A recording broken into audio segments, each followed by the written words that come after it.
On today's episode, we're taking a grim look through history. Yep, it's finally an Adam history episode. This is Fresh Happenings. So, pre-warning, if you're squeamish, this might not be the episode for you. This episode, we're looking at execution techniques. Now, what I want you to do, Foster, after each one, is give them a creativity rating out of 5. Okay. And a gruesome rating out of 5. So I want to start with death by bamboo. Oh, okay. Describe how you think this is an execution that was from ancient Asia, so your sort of Korean civilizations, your Japanese civilizations, your Chinese civilizations, but was used up until as recently as the Second World War. So it's one that's really stayed with us. So it's not something that's hasn't been done for many years. Yeah. It's been used relatively recently, not the most recent on the list, but relatively recently. So what do you believe was death by bamboo? Has it got anything to do with bamboo? Bamboo is definitely involved. Is it anything to do with the bamboo shoots up the nails? No, that's grim. It's similar to an Asian execution, death by 1,000 cuts, which isn't on the list. Does it go through a hole in the body? The bamboo goes through a lot of holes in the body. You are tied above brand new young bamboo. Now, anyone who knows anything about science knows that bamboo is one of the fastest growing grasses in the world, and it can grow up to 40 centimetres a day. Bamboo is a grass? Yeah, it's a type of grass. Did you research this last night? So they tie them above it. Right. And quite simply, over 4 days, let the bamboo grow through their body, because the bamboo grows quick enough to pierce flesh. Ah. So the more destructive they want it to be, they could have it in front of your eyes.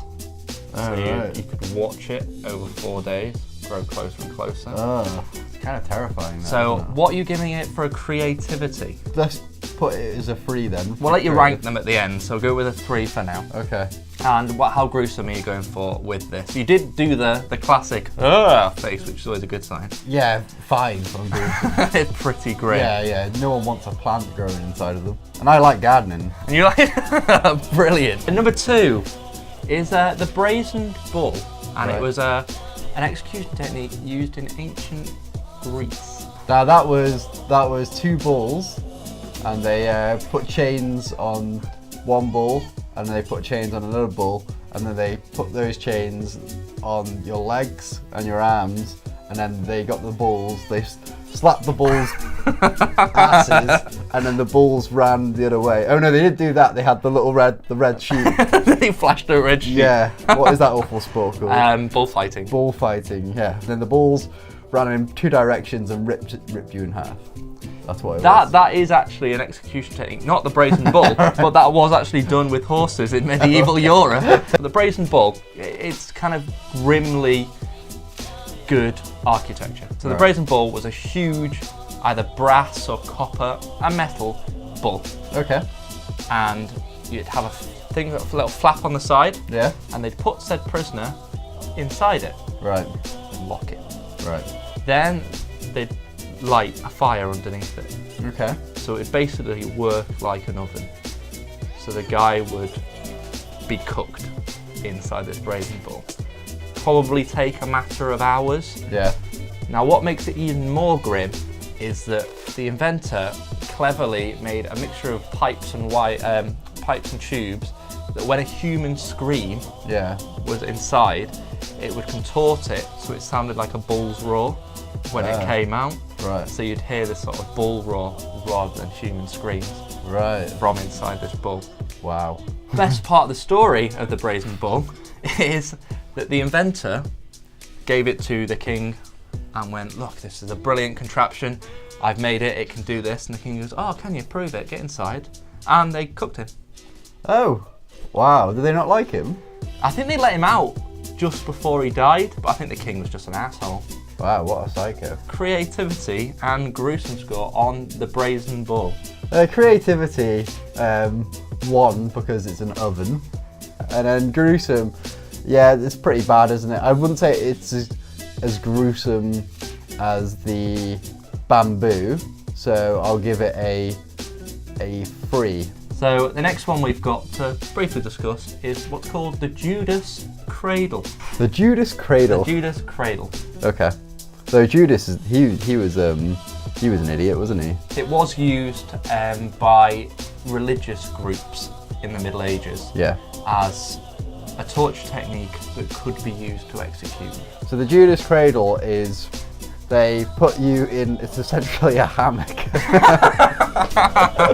They spin you round and round and round and round in it. And until you vomit. You vomit. Yeah. But the thing is, they put a thing over your mouth, so the vomit, you can't actually vomit out. So you end up choking, you choking, your yeah, own vomit. while going round and round and round and round. Yours sounds like some sort of playground bullying technique that could kill you. This is a lot more basic and a lot more brutal. It's basically a huge pyramid, well, a long, what do you call the shape that's a long pyramid? So it just comes to a point. A Toblerone. So what they do is they tie either stone or metal weights around your ankles. Right. And then sit you on it, open legged. On top? On top of that pyramid. Yeah. Now the pyramid has been sharpened, and over hours, some records say days, they'd add extra weight to your feet. So eventually you'd slowly be split. Medical experts worked out that because of the type of organs and how they're arranged in your body, you don't die very quickly. It doesn't hit anything that'll kill you for a long time. Oh, right. So you're gonna be probably up at least your pelvis before anything starts getting hit that's gonna kill you. So you're gonna stay there alive. Oh, that's awful, isn't it? What do you think, creativity-wise and gruesome-wise? Creativity-wise, it's going to get a 2 because it's just a triangle. Yeah. It's just a triangle. And then, but brutality-wise, 5. Is that worse than bamboo? I think so, yeah, because slowly being split in half doesn't sound like, you know, a nice day at the park. So the next one, Scaifism. Oh. Commonly known in the West as the execution of the boats. Ah, I know what this is going to be. So Scaifism originated in ancient Persia. Yeah. Because the Persians fought the Greeks thought, that's gruesome enough for us. So it has been rumoured that the Greeks also used a very similar technique. Okay, so what they do is they have 3 boats. One of them is in the middle, it's a little boat, specifically designed for this execution. And they only ever use it for that. And they put on a mast, just a big mast, and they tie the person that they're going to execute to it. And then what they do is 4 other boats come around it, right? Did I say 3 boats? Yeah, but now there's 5 boats and they surround it, right? And they're all up on the rigging and stuff like that. It's pirates who do this as well. And they get all these barrels that they tie to ropes. And essentially what they do is they all take turns at swinging these big barrels that are full of like heavy stuff, full of cannonballs. They swing them at the mast to try and hit the guy, and it's almost like a bit of a game, you know. And then the person who can kill him first wins. Yeah. And they get to keep everyone else's boats. And that is, what is it called? Boating? The boats. The boats, yeah, that's the boats. So it sounds fun to start with. You'd be invited to a type of feast. Right. Where you'd be fed copious amounts of honey and fresh milk, just very rich foods. Yeah. They'd then take a boat with little cuts sawn out to put your arms in. Right. Then they did the same with another boat and put it on top. Before they put the lid on, they rubbed some honey around the executionee's genitals, and mouth, eyes, and anus. Then they would push them, while the boat's still tied to a string, into the middle of a lake. Now, you know these stagnant pools where there's lots of bugs? Yeah. That's normally where they do it. Now, because of the rich foods, it wouldn't take long for nature to take its course and said person in the boat to start pooping, which attracts the bugs of the lake. These bugs would then start laying maggots in you, right, around where the honey, so lay maggots in your anus and into your genitalia, into your eyes, into your mouth. I think somebody said 17 days is the longest on record where a man was eaten by bugs for 17 days until eventually body parts would get gangrenous. Yeah, infection or something would kill you. Eventually, but it would take 17 days. Creativity, gonna get a 4. Oh, solid creativity. Very elaborate. They thought it through. They thought it through. I personally, you know, if they'd done what I would have done, you know, with the cannonballs. Yeah, I think that would have been more. They would have got a 5 for that, but you know, 4 for, you know, a well thought out plan. I think it's gonna get a 2. For being gruesome, although it would suck to be on a boat for over 2 weeks.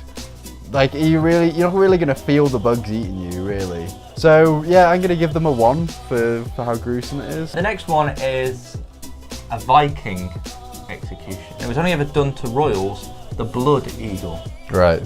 So what was the Blood Eagle? So what they do in the Blood Eagle is they take out your eyes.